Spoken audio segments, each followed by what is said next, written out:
C'est parti pour une vidéo sur une partie du programme de seconde, les ensembles de nombres. Commençons par tracer une droite numérique graduée. Sur celle-ci, nous pouvons placer notre premier ensemble de nombres que l'on connaît depuis l'école primaire et maternelle, les nombres entiers naturels. Ces nombres sont 0, 1, 2, 3, 4, etc., les entiers positifs. On les note n. On peut ensuite passer à notre second ensemble de nombres, les entiers relatifs.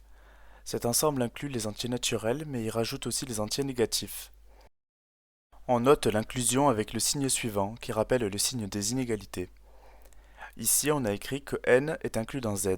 Pour représenter graphiquement ce phénomène d'inclusion, on peut faire des bulles. Ici, celle de n, l'ensemble des entiers naturels. Cet ensemble est contenu dans z, l'ensemble des entiers relatifs. Cet ensemble est lui-même inclus dans d, l'ensemble des nombres décimaux. Il faut retenir que ce sont les nombres à virgule classiques, sans chiffres qui continuent à l'infini. D'une manière un peu plus formelle, on peut toujours les écrire a sur 10 puissance n, avec a qui appartient à z, l'ensemble des entiers relatifs, et n qui appartient à grand N, l'ensemble des entiers naturels. Autour de l'ensemble des nombres décimaux, nous avons l'ensemble Q des nombres rationnels. Il comporte des nombres comme 1 tiers que l'on ne peut pas écrire sous une forme avec une virgule, car il y aurait une succession de nombres à l'infini. Ça ferait par exemple dans le cas d'un tiers 1,33333, etc. Plus formellement, on peut écrire ces nombres sous la forme A sur B, avec A qui appartient à grand Z l'ensemble des entiers relatifs et B qui appartient à n étoiles l'ensemble des entiers naturels privé de 0, c'est ce que signifie l'étoile. En effet, B ne peut pas être égal à 0 car il y aurait alors une division par 0.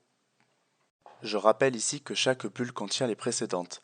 Ainsi, grand N est inclus dans grand Z, qui est inclus dans l'ensemble des nombres décimaux D, qui lui-même est inclus dans l'ensemble des nombres rationnels Q.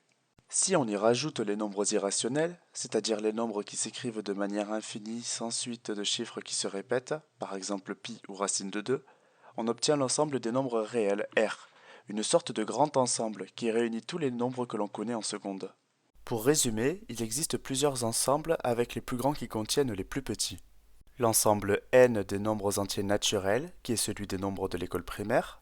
L'ensemble z, celui des nombres entiers relatifs, c'est-à-dire positifs et négatifs. L'ensemble d, celui des nombres décimaux donc à virgule. L'ensemble q, celui des nombres rationnels, donc de ceux qui peuvent être infinis, mais avec une suite de chiffres qui se répètent. Et finalement r, l'ensemble des nombres réels, dans lequel il y a tous les nombres que l'on connaît.